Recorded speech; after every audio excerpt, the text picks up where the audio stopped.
이로라 책방에 오신 걸 환영합니다.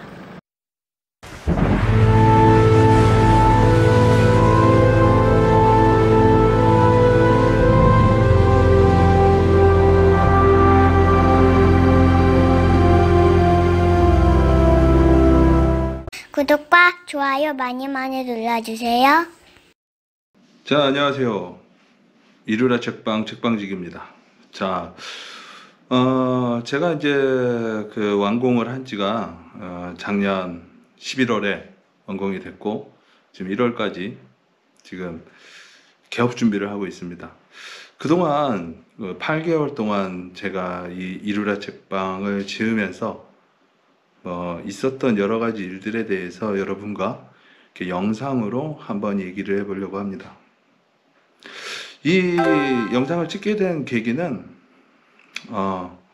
앞으로 예비 건축주분들이 많이 계시죠. 저도 이미 그 과정을 지나서 왔지만 또 제가 한 실수를 또 누군가가 또 안 하기를 바라고 또 좀 더 어떻게 보면 여러분 주택 짓는 거는 정말 큰 쇼핑이거든요.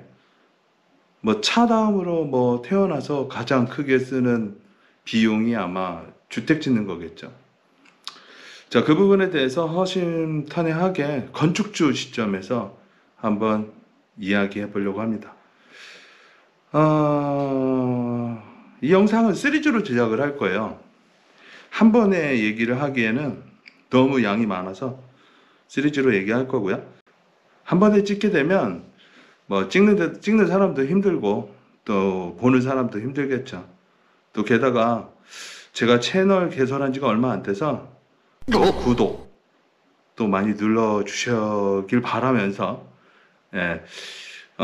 계속 한 몇 회가 될지는 모르겠어요. 근데 하나하나 어떻게 보면 하나하나 이슈 꼭지마다 제가 그거에 따른 제 생각, 그다음에 제가 그 경험을 하면서 얻었던 팁들을 좀 짤막짤막하게 요약을 해드리려고 합니다.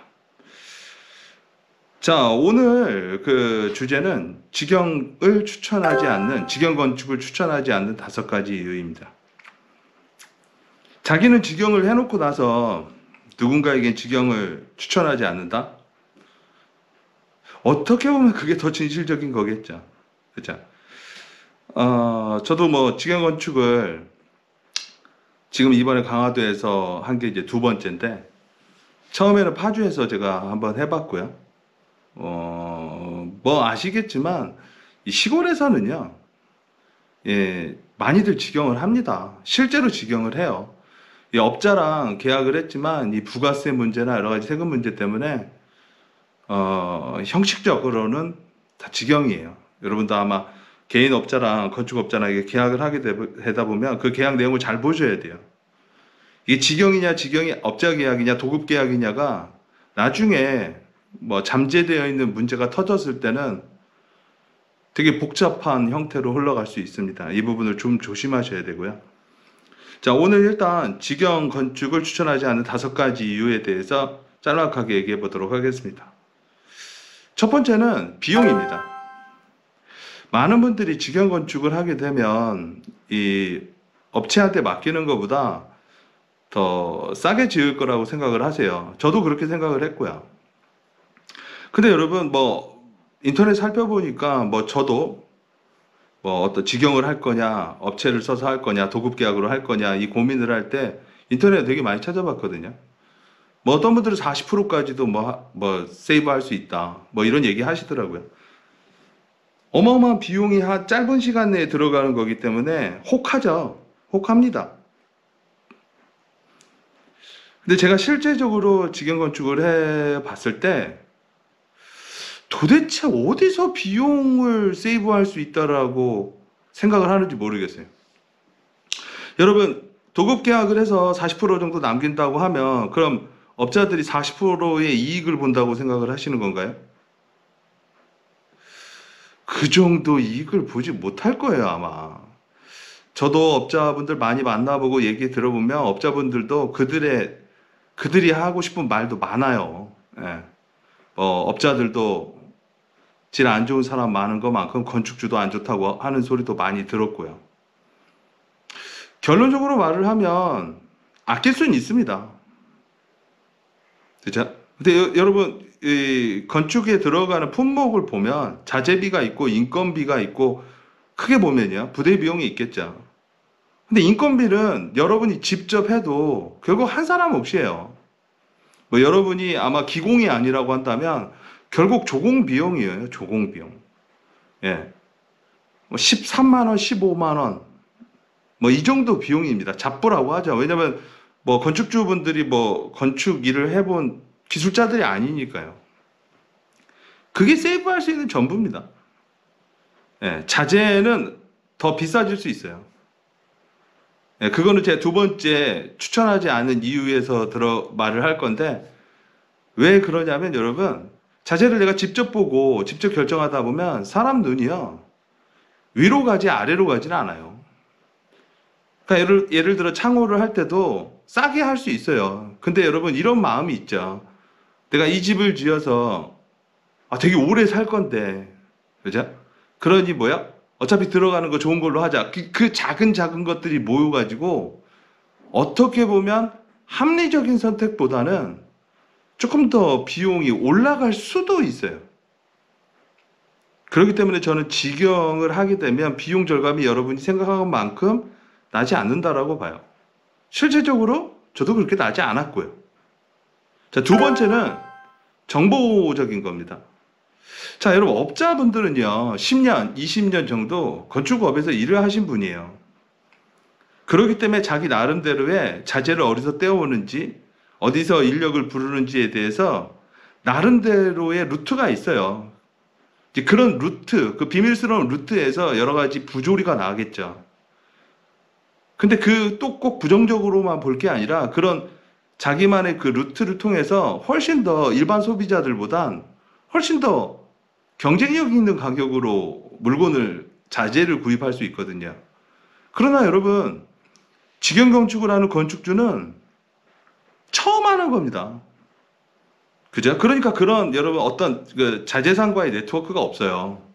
그러다 보니까 자재상들한테 어떻게 보면 호구가 되죠. 특히 자재상에 물건 사러 가실 때 직영 건축 하신다게 된다면 제발 여러분 수입차 타고 가지 마세요. 예. 뭐 그분들한테 내가 얼마나 잘 나가는 사람이다 이런 거 보여주면 뭐합니까? 어차피 호구되는 거. 차라리 여러분 그냥 가장 여러분이 가지고 있는 차 중에서 가장 안 좋은 차 타고 자재상 가는 게 제일 좋아요. 뭐 여러분 업자들은 여러분 자재상이랑 물건 얘기할 때도요, 그 용어 자체가 달라요. 못 알아먹는 용어들이 되게 많거든요. 예. 어떻게 보면 여러분 건축바닥은 새로운 세상이에요. 새로운 언어, 새로운 사고, 새로운 사람들이 사는 거기에 건축주 혼자 덩그러니 있는 겁니다. 직영 건축할 때. 그렇기 때문에 정보력에서 어떤 자재가 더 좋고, 결국 여러분 건축주는 뭐 찾아본다라는 게 인터넷 아시겠어요? 뭐 인터넷 여러분 검색해 보시겠지만 안 좋은 자재가 어디 있습니까? 그렇죠? 자, 그렇기 때문에 정보력에서도 밀린다. 세 번째는 집의 퀄리티입니다. 아무래도 여러분 뭐 이 하자 때문에, 이 집의 퀄리티 때문에 직영 건축을 생각하시는 분들이 많은데, 오히려 저는 반대라고 생각을 해요. 여러분 내가 처음 해보는 거잖아요. 처음 해보는 거기 때문에 퀄리티가 나올 수가 없어요. 제가 예전에 한번 어떤 업자분 만나가지고 집 짓는 거에 대해서 얘기를 했는데, 그분이 이런 말을 하더라고요. 야, 집은 30채 정도 줘봐야 제대로 져. 이런 얘기 하더라고요. 제가 물어봤어요. 사장님은 몇 채 지으셨는데요? 난 30채. 그러니까 자기가 최고로 잘 짓는다고 하더라고요. 근데 뭐 우스갯소리지만 일리가 있어요. 예. 왜 그러냐면 건축주가 아무리 똑똑하고 아무리 뭐 날고 긴다고 해도 이 바닥에 처음 들어온 거고 집 처음 져보는 거거든요. 여러분 테이블 만드는 거하고 우리 아이를 위해서 책상을 만드는 거하고 집을 짓는 건 완전히 달라요. 괜히 그런 거에서 어설프게 내가 소질이 있나 봐, 나 뭔가 만드는 거에 대한 뭔가 이렇게 DNA가 있나 봐, 착각하시면 안 돼요. 전혀 다릅니다. 그 혼자 못 지어요. 수많은 사람들이 협업으로 짓는 거거든요. 그렇기 때문에 여러분 퀄리티가 안 나올 확률이 더 커요, 실제적으로. 그럼에도 불구하고 직영 건축을 해야 한다면 해야겠죠. 근데 퀄리티에 대한 관리는 업자에게, 전문가에게 맡기는 것보다 더 타이트하게 관리를 하실 수 있다면 하세요. 네 번째는 AS에 대한 문제입니다. 이거 뭐 이 얘기는 뭐 여러분 뭐 하나마나 아니겠습니까? 직영 건축은 AS가 없어요. 예. 그냥 건축 끝나면요, 다 일당직이기 때문에 다 집에 가요. 예. 무슨 문제가 있어가지고 여러분 전화해봤자 전화 안 받아요. 안 옵니다. 예. 어차피 그분들도 여러분 생업이라 다른 데 가서 일하고 있거든요. 여러분 세상에서 제일 하기 싫은 일 중에 하나가 자기가 옛날에 했던 거 하자 보수하는 걸 거예요, 아마. 그 일을 생업으로 하시는 분들도 하자 안 해주려고 하는데 여러분 일당 받고 그 일로 끝난 사람들인데 해주겠습니까? 뭐 결국은 직영건축은 AS가 없어요. 그냥 본인이 다 알아서 해야 됩니다. 뭐 물 새고 뭐 여러 가지 문제 다 본인이 알아서 해야 돼요. 하자 보수 이행증권 그거 누구랑 껐습니까? 직영건축인데. 그래서 여러분 직영건축 하시고 AS 뒷감당 하실 생각 있으시면, 자신 있으시면 직영건축 추천해드려요. 근데 그런 게 없다면 고민 많이 해보십시오. 자, 그 다음 다섯 번째 진짜 중요합니다. 진짜 중요해요. 저도 이것 때문에 골치 되게 아팠어요. 이 관리, 특히 사고 관리입니다. 이 현장에서 사고는 나게 돼 있어요. 큰 사고냐, 작은 사고냐, 감당할 수 있는 사고냐, 감당할 수 없는 사고냐. 감당할 수 없는 사고는 사망입니다, 사망. 사망이 났건, 약간 삐끗을했건, 스크래치가 났건, 이 현장에서 일어나는 모든 사건, 사고의 책임은 건축주에게 있어요.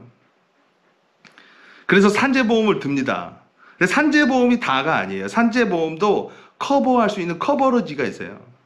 그 커버러지를 넘어가면 이제 되게 복잡한 문제가 생기는 겁니다. 이 비용적인 문제도 있지만 여러분 뭐 그럴 일은 없어야겠지만 겁들이는 거 아니에요. 근데 그 사고는 진짜 그냥 일어나거든요. 우리나라에서 여러분 사고의 대부분이 추락사예요. 추락사고. 예. 뭐 어디선가 떨어지는 거거든요. 그러다가 뭐 조금 작게 낙지만 뭐 다리 부러지는 거고, 크게 가면 여러분 사망하는 거고, 사망이면 여러분 형사입니다. 그 안전관리에 건축주가 얼마만큼 잘했느냐, 뭐 이거에 따라서 나중에 이제 뭐 그 비용 처리나 뭐 이런 게 다르지만, 여러분 예를 들어 여러분이 직영건축 하는데 젊은 아르바이트생이 왔어요. 그리고 어떻게 그럴 일이 있으면 안 되겠지만 사망이라도 했다면요, 이거 비용적인 것도 뭐 호프만 계산법이라고 있어요. 여러분 인터넷 찾아보면 돼요. 예. 그 친구가 65세, 60에서 65세로 올라갔다고 하더라고요. 까지 살았을 때 예상되는 모든 수익을 다 보상하셔야 되고요. 뭐 민사는 민사고 형사는 형사입니다. 예. 근데 여러분 이거 처음 해보시는 거잖아요. 매번 하시는 사람도 되게 이런 사고가 나면 당황하는데, 그냥 여러분 처음 해보는 사람이 이런 사고가 났을 경우에 어떻게 감당할 거냐라는 거죠. 집 짓는다라는 건 여러분 이런 사고가 나면요, 그러니까 아무 의미가 없는 거예요. 민사, 형사 다 들어옵니다. 예. 그냥 여러분 현장 파티하는 거예요. 파티하는 거. 자, 여러분 저는 직영 건축을 2번 해봤어요. 해봤는데 추천하는 이유도 있습니다. 또 추천하지 않는 이유도 분명히 있어요. 결정은 본인이 하는 거겠지만 제대로 알고 선택하셔야 돼요. 막연히 비용 때문에 직영 건축을 하겠다, 뭐 40%, 50%, 60% 뭐까지도 뭐 건축 비용은 내릴 수 있어요. 어떤 자재를 쓰고 어떤 식으로 하느냐에 따라서 집의 전체적인 여러분 들어가는 비용은 자기가 결정하기 나름이겠죠. 어떤 분들은 사기를 안 당하기 위해서 직영을 한다고 하는데 사기보다 더 큰 리스크가 존재할 수도 있어요. 분명히 있습니다. 이런 지뢰밭 하나를 건너가서 직영, 말 그대로 여러분 직접 경영입니다. 모든 책임은 건축주에게 오는 거예요. 그걸 할 자신이 있다면 해보시기 바랍니다. 또 만약 해보시려고 한다면요, 정말 준비되어 있으셔야 돼요.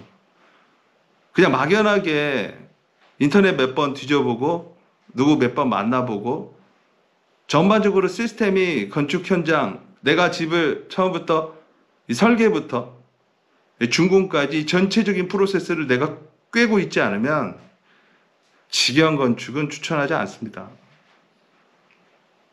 자, 이게 제가 2번 직영 건축을 해본 제 경험입니다. 그래서 저는 직영 건축을 준비되어 있지 않은 분들이 단순한 할 수 있다라는 열정과 어떻게 보면 좋게 말하면 열정이겠지만 나쁘게 말하면 객기일 수도 있어요. 저도 그랬고요. 네, 그런 걸로만 진행을 하려고 한다면 전문가를 이용하시기 바랍니다. 이게 오늘 제가 여러분에게 이제는 말할 수 있다. 이루라 책방지기가 말하는 첫 번째 시리즈의 첫 번째 팁입니다. 감사합니다. 구독과 좋아요 많이 많이 눌러주세요.